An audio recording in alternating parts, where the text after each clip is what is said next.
बच्चों लोग हम M3 शुरू करने जा रहे हैं। बहुत अच्छा यूनिट है, unit 1 linear differential equation with constant coefficient of higher order. Okay, बहुत अच्छा पार्ट है यूनिट 1। हम M3 स्टार्ट करें बच्चों लोग। बहुत इंटरेस्टिंग है, बहुत सिंपल है और प्रैक्टिस बहुत ज़्यादा लगता है। हम लोग बहुत सिस्टमेटिक कवर करेंगे, बहुत सिस्टमेटिक कवर करेंगे। ठीक है, खाली आपकी इच्छा भी होना चाहिए काम वर्ल्ड क्लास करने के, काम वर्ल्ड क्लास करने की इच्छा आपकी भी होना चाहिए। तो बच्चों लोग फर्स्ट यूनिट जो है, नाम याद रखो, linear differential equation with constant coefficient of higher order. Okay, नाम याद करो और एक बार बोलो, नाम linear differential equation with constant coefficient of higher order.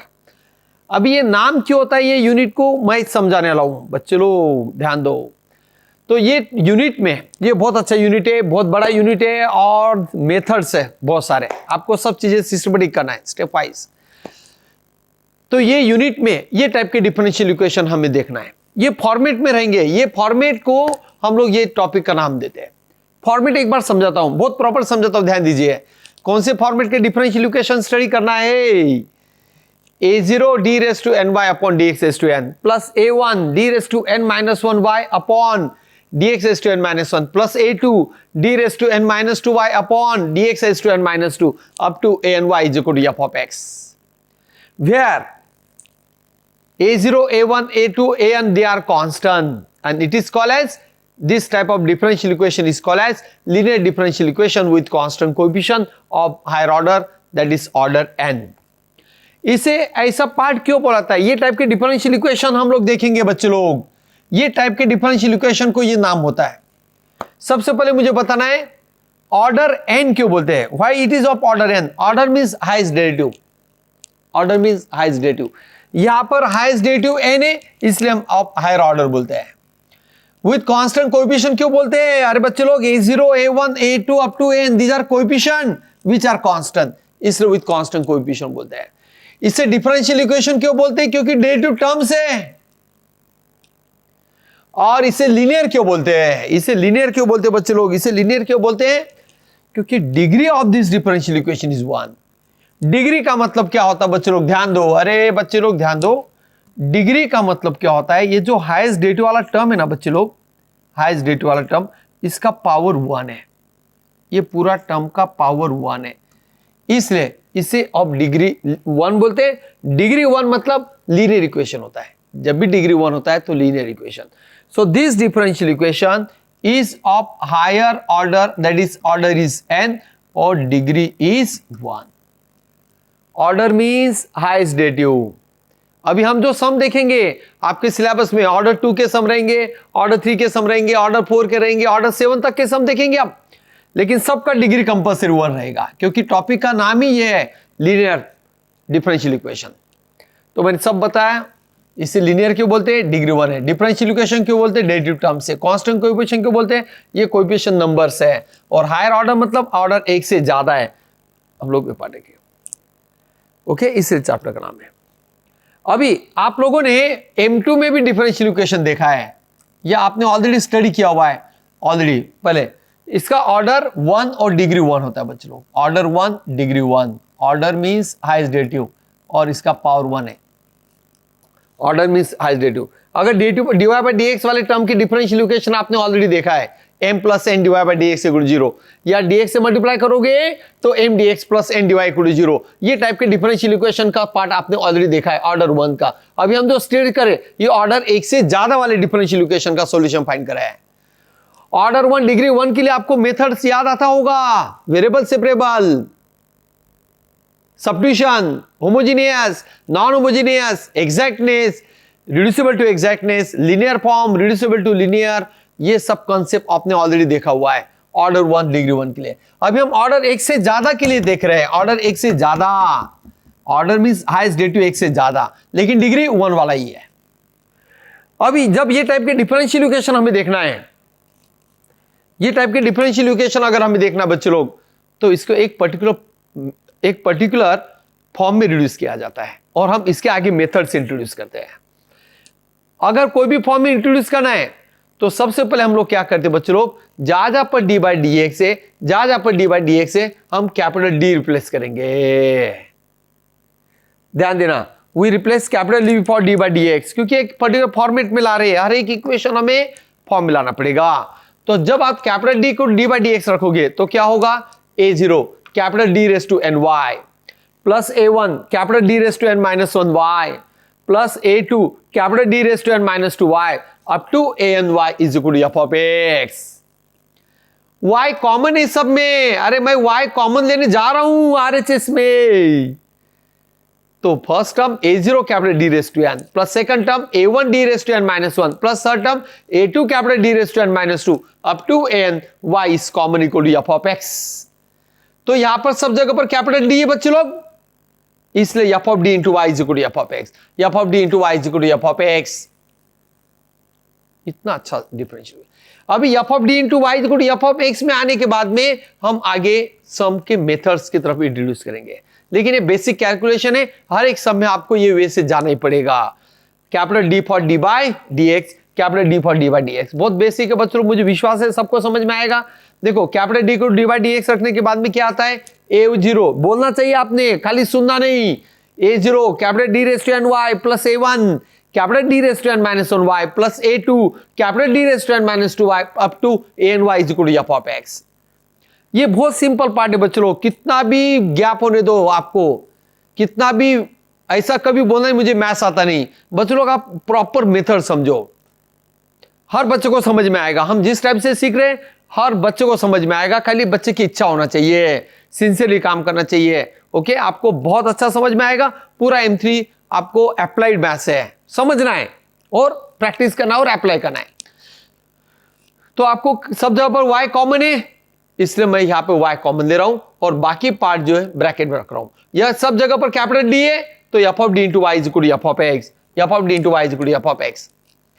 अभी हम डिफरेंशियल इक्वेशन का सॉल्यूशन फाइंड करेंगे। जब f of d into y is equal to F of x आया तो general solution is given in two step. First step को बोला था बच्चे लोग कॉम्प्लीमेंट्री फंक्शन जो विथ आर्बिट्रेरी कांस्टेंट होता है, और सेकंड स्टेप में हम हमेशा पर्टिकुलर इंटीग्रल फाइंड करेंगे जो विदाउट आर्बिट्रेरी कांस्टेंट होता है। हम एक को CF या Y से बोलेंगे, पर्टिकुलर इंटीग्रल को PI या YP बोलेंगे। So general solution is given in two step, complementary function plus particular integral, complementary function plus particular integral. Complementary function is with arbitrary constant and particular integral is always without arbitrary constant. ये क्या होता है हम सम में देखेंगे। अभी पहले concentrate करेंगे, फर्स्ट स्टेप फाइंड करेंगे कॉम्प्लीमेंट्री फंक्शन के लिए। जब कॉम्प्लीमेंट्री फंक्शन फाइंड करना है, सब लोग ध्यान देना, ये बेसिक है, आपको ये समझना ही है। जब कॉम्प्लीमेंट्री फंक्शन फाइंड करना है बच्चे लोग तो आपको auxiliary equation f of D equal to 0 लेना पड़ेगा। इक्वेशन 1 से बोला ना, इक्वेशन मतलब ये, इक्वेशन 1 मतलब ये, आपको y के कोएफिशिएंट को 0 से इक्वेट करना है, कोएफिशिएंट ऑफ y को 0 से इक्वेट करना है and that is called as auxiliary equation. Coefficient of y को 0 से इक्वेट करना है, that is called as auxiliary equation, auxiliary equation, auxiliary equation. और F of D equal to 0 लाने के बाद में हम लोग find value of D, solve for D, solve for D या find value of D, find value of D. Okay, कभी भी कॉम्प्लीमेंट्री फंक्शन अगर फाइंड करना बच्चे लोग, आपको इक्वेशन मालूम है f of d into y is equal to F of x होता है, तो y के कोएफिशिएंट को आप 0 से इक्वेट करो और d की वैल्यूज फाइंड करो। पर्टिकुलर इंटीग्रल कैसे फाइंड करना हम बाद में सीखेंगे, पहले f of D equal to 0 लेके d के लिए सॉल्व करो।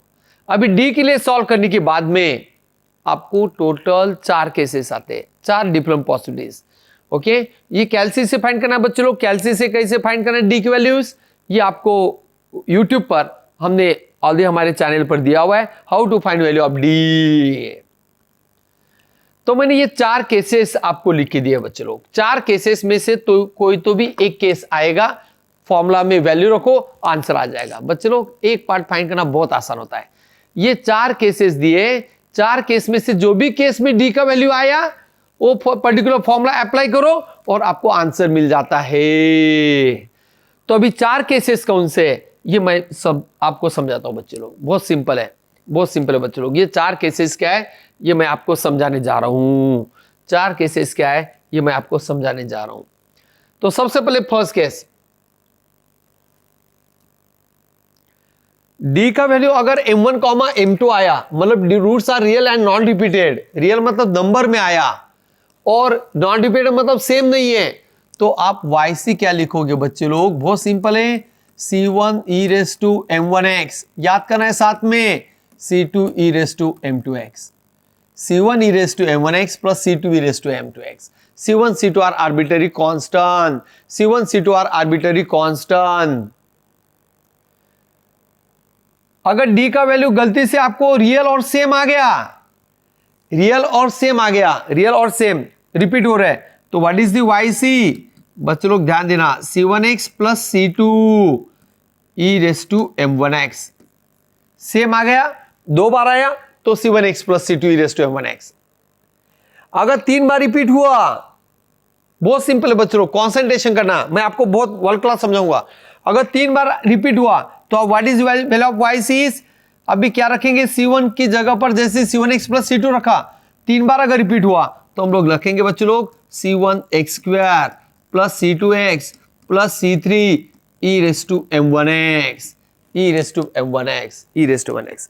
तो क्या होगा yc? c1x square plus c2x plus c3 e raise to m1x.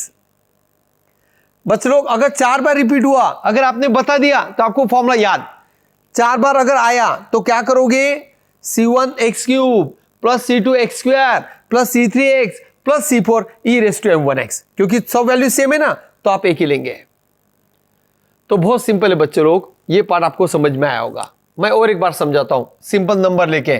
बच्चे लोग आप ही बोलना, अगर d का वैल्यू आपको 2,3 आया तो आप yc क्या लिखोगे? c1 e raise to 2x plus c2 e raise to 3x. अगर d का वैल्यू दो बार रिपीट हुआ, suppose d is equal to 2,2, तो yc क्या लिखोगे?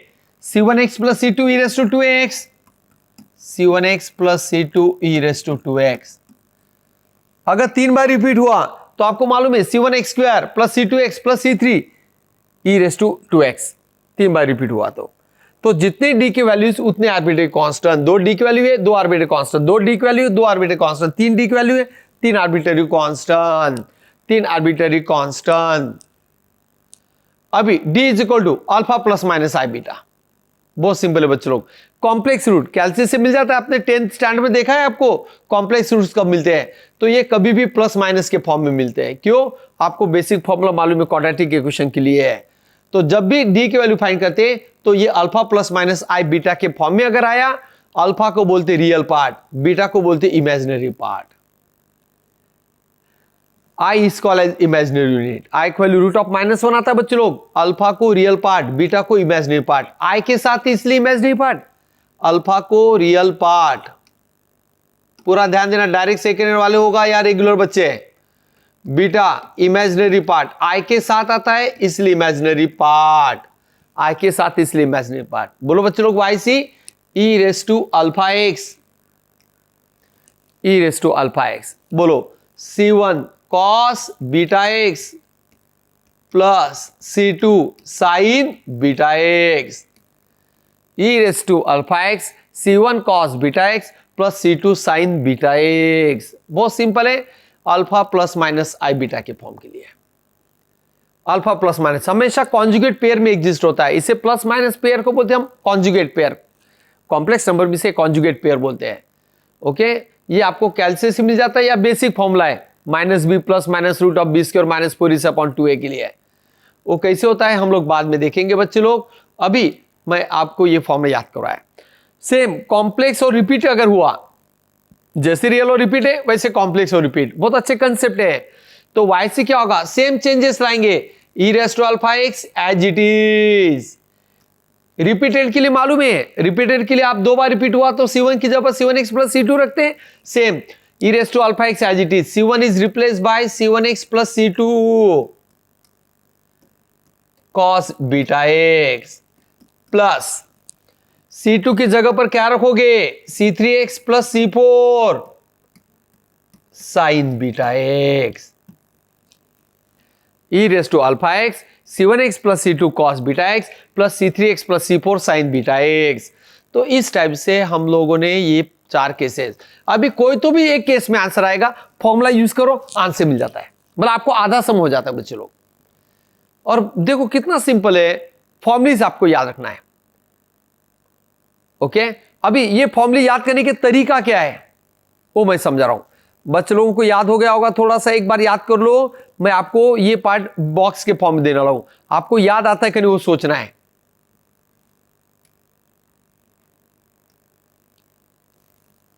याद करो बच्चे लोग, याद करना। Alpha C1 C2 are called as arbitrary constant.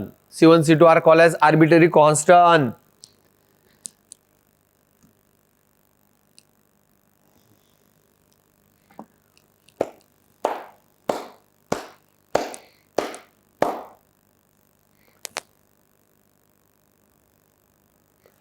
अभी ये होने के बाद में आपको याद करना बच्चे लोग, क्या बताया मैंने, d equal to M1 comma M2 होगा, तो याद आना चाहिए बच्चे लोग। ये याद आएगा मतलब आपको आधा काम कम हो जाएगा। और ये फॉर्मूला, एक फॉर्मूला कम से कम 5 बार बोलना है, बोलना सुनना नहीं। एक फॉर्मूला 5 बार कम से कम बोलना है, आपका फॉर्मूलीज क्लियर हो जाएंगे। मैंने पहले ही बताया बच्चे लोग, बहुत मेथड्स और बहुत फॉर्मूलीज है। एक बार अगर वो मेथड्स और फॉर्मूलीज हो गए तो आपको काम करने में मजा आएगा। तो बच्चे लोग कंसंट्रेशन करना, मैं जो बोल रहा हूं याद रखना। हर फॉर्मूला कितनी बार बोलना है आपको? 5 बार। हर फॉर्मूला 5 बार बोलना बच्चे लोग। बोलो d equal to M1 comma M2, yc क्या होगा बच्चे लोग? yc is C1 e raise to M1x plus C2 e raise to M2x। M1 equal to M2 बोलो, what is yc? C1x plus C2 e raise to M1x। याद आ गया होगा? अगर 3 बार repeat हुआ, C1x square plus C2x plus C3 e raise to M1x। बोलो alpha, d is equal to alpha plus minus i beta के लिए yc बोलो e raise to alpha x, C1 cos beta x plus C2 sin beta x।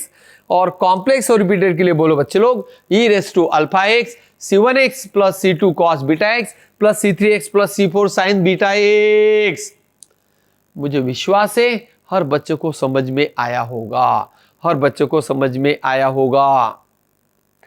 बहुत simple है बच्चे लोग, बहुत simple है। मेरी बातें याद रखो, बहुत अच्छा है, बहुत अच्छा है। अभी मुझे एक बार अच्छी तरह याद करवाने दो। और मैंने डी की वैल्यूज बोला है, इससे अगर ये आ गया तो आपको पार्ट क्लियर हो गया। लेकिन ये अटेंड करने के पहले आपको बेसिक फॉर्म में एक बार याद करवा लेना बच्चे लोग। मैं रिकॉल करता हूं, देखो d equal to M1 comma M2, बोलो C1 e raise to M1x। सबको याद आता होगा अभी, ऐसा समझता हूं। M1 इक्वल टू M2 के लिए C1x plus C2 e raise to M1x। Alpha plus minus i beta के लिए e raise to alpha x, C1 cos beta x plus C2 sin beta x। Complex and repeated e raise to alpha x, C1x plus C2 cos beta x plus C3x plus C4 sin beta x।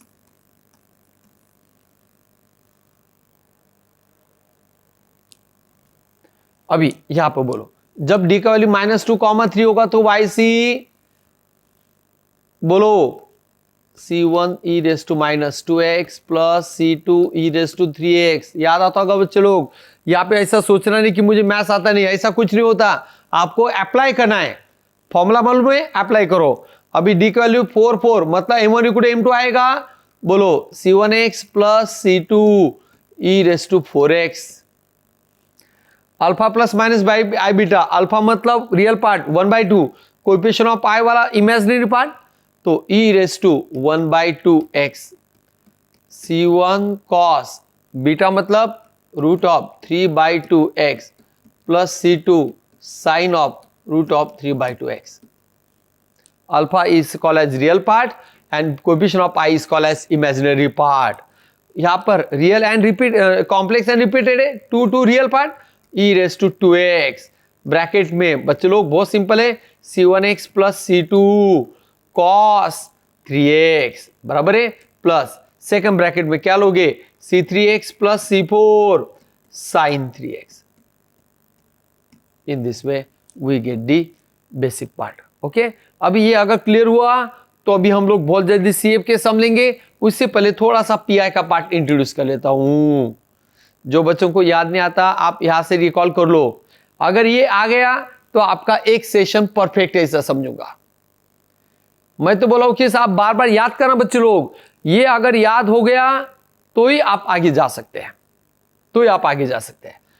और यहां से आपको 10th में देखा है ax² + bx + c = 0, इसके x के दो वैल्यूज हम लोग ये लेते हैं, इसलिए तो कॉम्प्लेक्स रूट प्लस माइनस के फॉर्म में आता है, क्योंकि रूट का अंदर का पार्ट अगर नेगेटिव आया तो आपको कॉम्प्लेक्स रूट मिलता है। अभी पर्टिकुलर इंटीग्रल का पार्ट मैं जस्ट इंट्रोड्यूस करता हूं। पर्टिकुलर इंटीग्रल आपको इक्वेशन 1 मालूम बच्चे लोग, पर्टिकुलर इंटीग्रल का पार्ट डिटेल हम बाद में देखेंगे, अभी जस्ट इंट्रोडक्शन है। f(d) * y = f(x). आपको मालूम था बच्चे लोग, यहां से y की वैल्यू फाइंड करना। What is value of y is 1/f(d) operates on f(x). What is value of y is 1/f(d) operates on f(x) and this 1/f(d) is called as operator. और ये अगर हम सॉल्व करेंगे बच्चे लोग तो आपको पर्टिकुलर इंटीग्रल मिलेगा। बोलो एक बार, f(d) * y = f(x). So what is value of y is 1/f(d) * f(x). अरे याद है, so this gives particular integral। मैंने 1/f(d) आगे क्यों लिखा है, क्योंकि आपको मालूम है बच्चों, कुछ बच्चे ऐसा लिखते हैं बुरे लोग, y = f(x) / f(d) डिवाइड कर देते हैं। ऐसे नहीं चलेगा। क्यों आपको ऐसा क्यों नहीं चलेगा, कभी भी ऑपरेटर, ये ऑपरेटर है बच्चों लोग, डेरिवेटिव में कैपिटल d/dx होता है। अगर वो डेरिवेटिव में तो कभी भी डेरिवेटिव का पार्ट आगे आता है, फंक्शन बाद में आता है।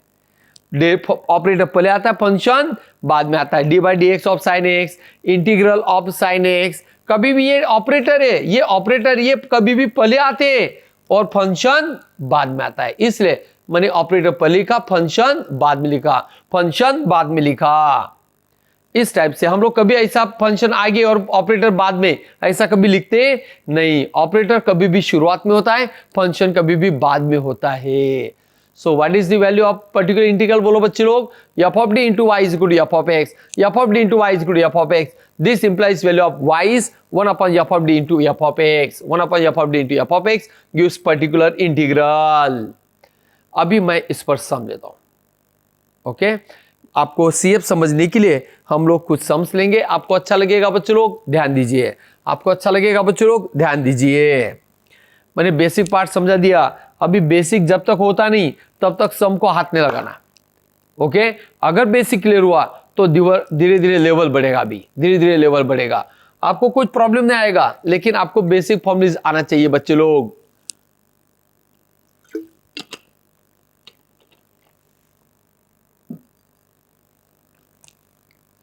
अभी ध्यान दो, अभी हम लोग यहां पर सम करेंगे। तो सबसे पहले ऑर्डर कितना है ये डिफरेंशियल इक्वेशन का, 2, हाईएस्ट ऑर्डर इज 2। और हम CF पर सम क्यों बोले, हर एक सम में RHS 0 आएगा। जब RHS 0 आएगा तो PI निकालने की जरूरत नहीं। क्यों जरूरत नहीं, क्योंकि PI में f(x) कभी भी 0 आए तो PI 0 आता है, इसलिए खाली CF निकालना पड़ता है। और वो कैसे होता है मैं समझाऊंगा आपको। बच्चे लोग ये टाइप के सम्स हमें करना है। सबसे पहले बेसिक, खाली CF का पार्ट, हम पहले CF देखेंगे, बाद में PI का पार्ट समझाऊंगा और बाद में कॉमन सम बाद में लेंगे। स्टेप वाइज जाएंगे। हाईएस्ट डेरिवेटिव इज 2, तो आपको मालूम है बच्चों लोग, कैपिटल D की जगह क्या रखेंगे, d/dx। We replace capital D = d/dx। तो क्या होगा given equation, capital D² y + 5dy + 6y is equal to 0। d² y + 5dy + 6y is equal to 0। अभी y कॉमन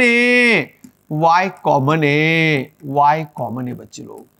तो हर एक डिफरेंशियल इक्वेशन आपको मालूम है f(d) * y = f(x) के फॉर्म में आ जाता है।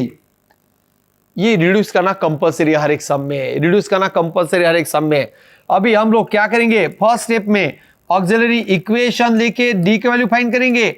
बोलो what is auxiliary equation is, it is d² + 5d + 6 is equal to 0। d² + 5d + 6 equal to 0। अभी कैलसी से d की वैल्यू फाइंड करेंगे बच्चों लोग, डायरेक्टली कैलसी से करेंगे। कैसे फाइंड करना आपको मालूम है, या विदाउट कैलसी अगर करेंगे तो d + 2 d + 3 is equal to 0। तो d इज इक्वल टू -2 -3 आएगा बच्चे लोग, d इज इक्वल टू -2 -3 आएगा। तो इससे आपको CF मालूम हो जाएगा, YC C1 फर्स्ट केस आएगा, real and non repeated. C1 e raised to m1x मतलब -2x plus C2 e raised to m2x मतलब -3x आएगा। C1 e raised to m1x plus C2 e raised to m2x, C1 e raised to m1x plus C2 e raised to m2x। बहुत interesting है। जैसे first step हुआ वैसे second step में हम PI find करेंगे बच्चों लोग। बोलो what is formula for PI? 1 upon f of d into f of x। बहुत सिंपल है, बहुत सिंपल है, बहुत सिंपल है। 1 अपॉन f ऑफ d, अरे f ऑफ d का वैल्यू आपको दिख रहा है, concentration d square plus 5d plus 6 और f ऑफ x मतलब गिवन एग्जांपल में आपको 0 दिया है, RHS 0 है, f ऑफ x 0। अभी आप 0 से मल्टीप्लाई करोगे तो 0 ही आएगा ना, 0 से मल्टीप्लाई करेंगे तो 0 आएगा। तो in this way we get PI। And what is the last step? What is last step? General solution is complementary function plus particular integral. General solution is complementary function plus particular integral. So y is equal to बोलो CF कितना है? C1 e raised to -2x plus C2 e raised to -3x. Okay, और PI कितना आएगा? PI is 0. PI is 0. तो आपको कौन सा आंसर आएगा बच्चे लोग? C1 e raised to -2x plus C2 e raised to that is option A. Option A. तो हर एक सम बच्चे लोग 3 स्टेप में किया जाता है। फर्स्ट स्टेप में CF फाइंड किया जाता है, सेकंड स्टेप में PI फाइंड किया जाता है, और last step the general solution is complementary function plus particular integral. General solution is complementary function plus particular integral. मुझे विश्वास है आपको एक टाइम के बाद में खाली CF फाइंड करना है, आंसर आ जाता है, ओरली हो जाएगा। तो आप जितने बार रिपीटेशन करोगे आपको सिंपल बनते जाएगा, सिंपल बनते जाएगा बच्चे लोग। अभी जैसे ये फर्स्ट सम है वैसे सेकंड सम आपको मालूम है, capital D equal to d/dt रखेंगे तो d² plus 6dy plus 9y is equal to 0। y is common तो d² plus 6d plus 9 into y is equal to 0 आएगा। और ये f of d into y is equal to f of x के form में आया, f of d into y is equal to f of x के form में आया बच्चे लोग। अभी बोलो फर्स्ट स्टेप बोलो, first step auxiliary equation is जब आप ऑक्सिलरी इक्वेशन करोगे बच्चे लोग तो कितना है? Simple d² plus 6d plus 9 is equal to 0। Okay, auxiliary equation मतलब कोएफिशिएंट ऑफ y को 0 से इक्वेट करना है। ध्यान देना बच्चे लोग, बहुत सिंपल है। मैं और एक बार रिक्वेस्ट कर रहा हूं, आपको पेशेंस रखना है। ये पार्ट हम रिपीट करते रहेंगे बार बार, तो आपको एक टाइम के बाद में सिंपल लगेगा। खाली बेस आप बराबर कर लो, मेथड्स, फॉर्मूलाज और प्रोसेस। अभी हम d की वैल्यू फाइंड करेंगे कैलसी से, तो यहां पर आ जाएगा बच्चे लोग d is equal to -3 d के पावर 2 है ना, तो 2d की वैल्यू और उतने आर्बिट्रेरी कांस्टेंट। तो सेकंड केस आएगा क्योंकि रूट्स रिपीट हो रहे हैं, तो second case yc is equal to बोलो m1 इक्वल टू m2 वाला केस आएगा, C1x plus C2 e raised to m1x। अभी जैसे CF आया बच्चे लोग, सेकंड स्टेप में PI का कंसेप्ट मालूम है। बोलो what is formula for PI? 1 upon f of d into f of x, 1 upon f of d into f of x। 1 upon f of d मतलब कितना आएगा बच्चे लोग? 1 अपॉन f ऑफ d कितना आएगा? 1/d², अरे plus 6d plus 9, f of x is 0। f of x 0 है, देखो RHS में 0 है बच्चे लोग, that is value of f of x। अभी 0 से मल्टीप्लाई करोगे तो 0 ही आएगा, 0 से मल्टीप्लाई करोगे तो 0 ही आएगा।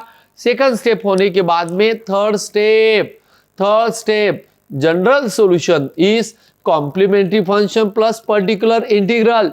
General solution is complementary function plus particular integral. तो y इज इक्वल टू बोलो CF कितना है बच्चे लोग? C1x plus C2 e raised to -3x and PI is 0। आपको कोई तो एक ऑप्शन आएगा। तो ये टाइप के सम जनरली MCQs में आते हैं, लेकिन MCQs लिए हम लोग क्यों करना पड़ता है? पहले ये एक टॉपिक हो जाता है बच्चे लोग। कुछ बच्चे डायरेक्टली बड़े सम को हाथ लगाते हैं तो गड़बड़ हो जाता है, तो आप स्टेप वाइज ही जाना है। पहले CF कंसेप्ट करो, बाद में PI के सारे कंसेप्ट देखेंगे और बाद में हम कॉमन सम्स लेंगे, बड़े बड़े सम्स लेंगे। ओके, वो बहुत अच्छा लगेगा आपको। देखो हम कितना कष्ट करते हैं, उस पर आपको लॉजिक डेवलप होगा आपका। ओके और जब तक आप ज़्यादा काम नहीं करोगे, जब तक ज़्यादा सम्स नहीं करेंगे, तब तक आपको ये टॉपिक का लॉजिक नहीं समझ में आएगा। ओके बहुत इंटरेस्टिंग टॉपिक है, बहुत मेहनत लगता है और मेहनती बच्चों को ही ये टॉपिक सिंपल लगता है। मेरे वर्ड याद रखना, जो बच्चा मेहनती ना उसको यूनिट 1 अच्छा लगता है।